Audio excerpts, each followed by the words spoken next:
शंखेश्वर का नात है हमारा तुम्हारा। ये स्तवन हमने कई बार सुना है, भाव से गाया भी है, भक्ति भी की है। और आज पोष दशमी है, यानी पार्श्वनाथ भगवान का जन्म कल्याणक है। किंतु शंखेश्वर पार्श्वनाथ भगवान की महिमा और उसके पीछे का अद्भुत इतिहास और उस अद्भुत प्रतिमा जी का इतिहास क्या है, वो आज हम अनुभव करेंगे।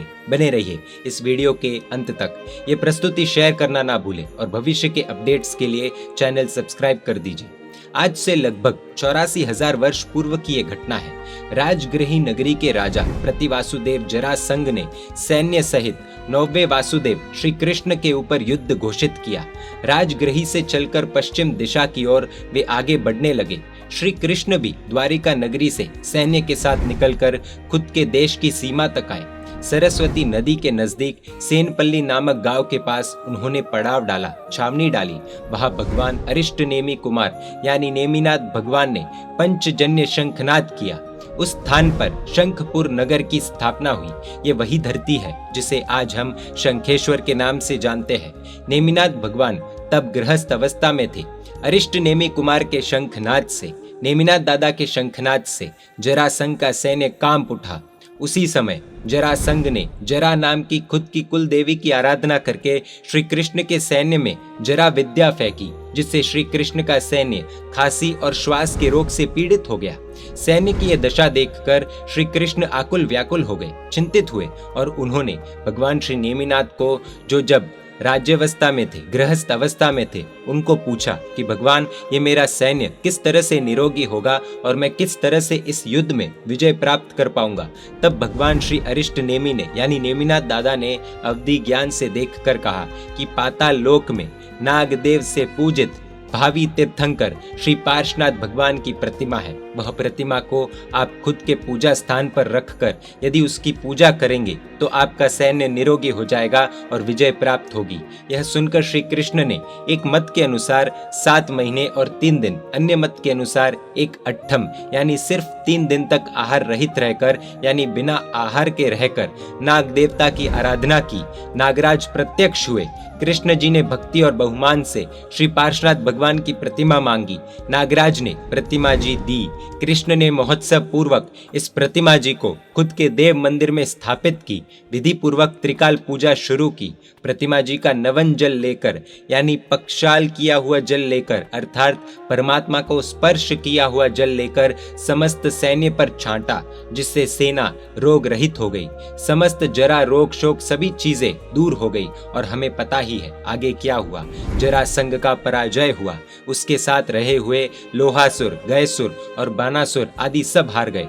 तभी से धर्मेंद्र पद्मावती सानिध्य संयुक्त सकल विघ्न हरि और समस्त रिद्धि देने वाली श्री पार्श्वनाथ प्रभु की प्रतिमा और उनका नवन जल बहुत प्रसिद्धि को पाया तथा प्रतिमा जी को उसी शंखपुर में स्थापित करके कृष्ण जी द्वारिका चले गए। उसके पश्चात प्रतिमा जी अदृश्य हो गई। उसके बाद शंखपुर के कुएं में वही प्रतिमा जी प्रकट हुई और वही प्रतिमा जी को हम सभी आज पूज रहे हैं।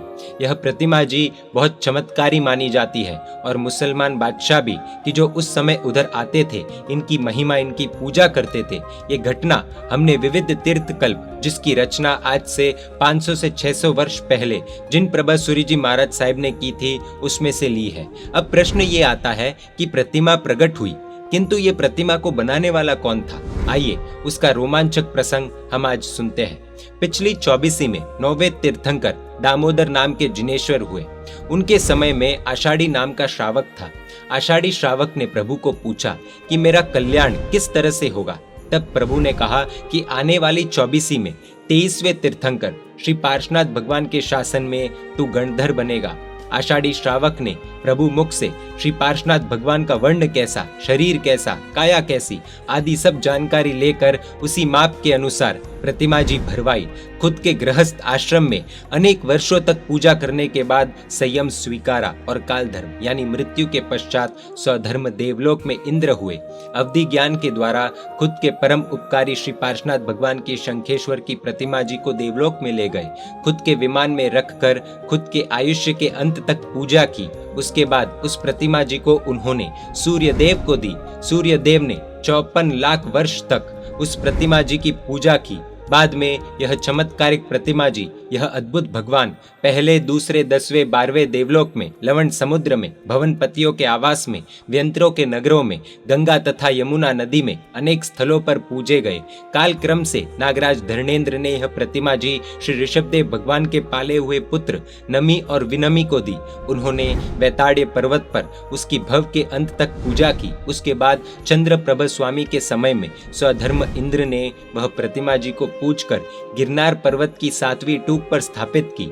उसके बाद नागराज ने तथा श्री राम ने तथा श्री सीता ने उस प्रतिमा जी की पूजा की और उसे वापस स्वधर्म इंद्र को सौंप दी।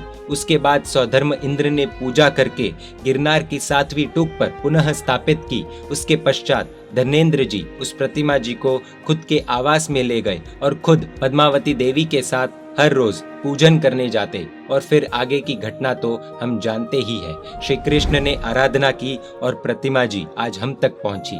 आज करोड़ों लोगों की आस्था का स्थान शंखेश्वर है, इसीलिए उनका नवन जल आज भी अत्यंत प्रभावशाली है और रोगों को हरने वाला कहा जाता है।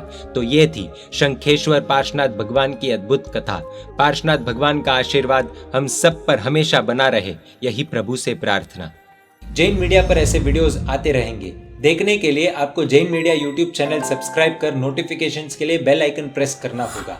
आप हमें फेसबुक और इंस्टाग्राम पर भी फॉलो कर सकते हैं। परमात्मा के आज्ञा विरुद्ध कुछ भी कहा हो तो मिच्छामि दुक्कडम। जय जिन शासन, जय महावीर।